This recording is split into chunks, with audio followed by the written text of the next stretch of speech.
वळूया पुढील बातमीकडे। मंगेशकर रुग्णालयावर आजच राज्य सरकारकडून कारवाई होणार का हा प्रश्न आहे। आता मृत्यू सर्वेक्षण समितीचा अहवाल आजच येण्याची शक्यता आहे। माता मृत्यू सर्वेक्षण समितीच्या अहवालानंतर पुढील कारवाई होईल आणि याआधी राज्य सरकार समिती आणि धर्मादाय आयुक्तांचा अहवाल पूर्ण झालाय। या आधीच्या दोन्ही अहवालात मंगेशकर रुग्णालय दोषी असल्याचा ठपका आहे। योगेश बोरसे आमचे प्रतिनिधी आपल्यासोबत थेट जोडले गेलेले आहेत। योगेश, राज्य सरकारकडून आजच कारवाई होणार का असा प्रश्न आहे, काय सांगाल?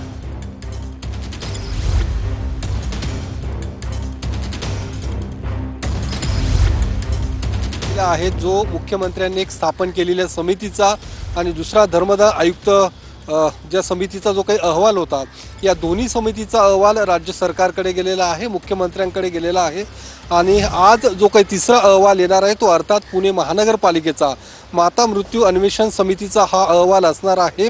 या अहवालाचीच वाट खरं तर प्रशासनाकडून बघितली जात आहे, कारण या अहवालानंतर दीनानाथ मंगेशकर रुग्णालयावरती नेमकी काय कारवाई केली जाईल हे बघणं महत्त्वाचं असणार आहे। कारण अद्यापपर्यंत दीनानाथ मंगेशकर रुग्णालयावरती कुठलीही कारवाई ही करण्यात आलेली नाहीये।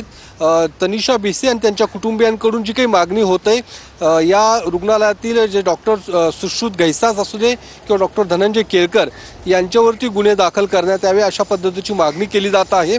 2 दिवसांपूर्वीच भिसे कुटुंबीय अलंकार पोलीस स्टेशनमध्ये जाऊन त्यांनी तक्रार देखील दिलेली आहे। ज्या पद्धतीने रुग्णालयाकडून त्यांच्या रुग्णाच्या संदर्भातली खाजगी बाब ही समोर आणली गेली होती, त्या संदर्भातच तक्रार ही देण्यात आलेली आहे। त्यामुळे सुश्रुत घैसास आणि धनंजय केळकर यांच्यावरती गुन्हे दाखल करण्यात यावे अशा पद्धतीची मागणी भिसे कुटुंबियांची आहे। मात्र पोलीस प्रशासनाकडून अद्यापर्यंत कुणावरतीही कारवाई ही करण्यात आलेली नाहीये।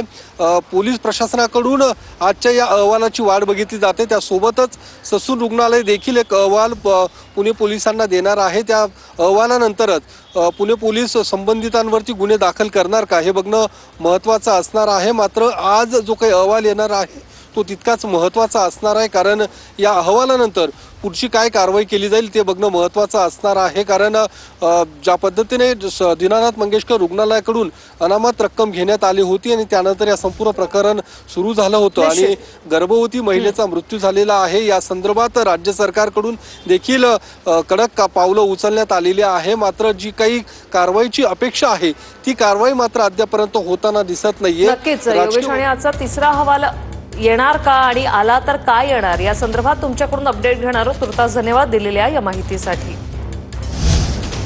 योग्य तो कारवाई त्या बाबतीमध्ये करेन, कारण तो अहवाल पहिला दुसरा मुख्यमंत्र्यांच्याकडे आलेला आहे अशी माझी माहिती आहे। माझी काही आज रात्री मुख्यमंत्री आपल्या पुण्यामध्ये मुक्कामाला येणार आहेत। आज रात्री माझी नाही भेट होणार, पण उद्या जर झाली तर मी मुख्यमंत्र्यांना याबद्दल विचारीन, पण त्याबद्दल अतिशय कडक अशा प्रकारची कारवाई केली जाते। ऐक जरा, तुझ्याच चॅनलला आम्ही बघितली माहिती, अनेक चॅनलला आपण बघितली आणि ते पण आम्ही तपासून घेणार आहोत।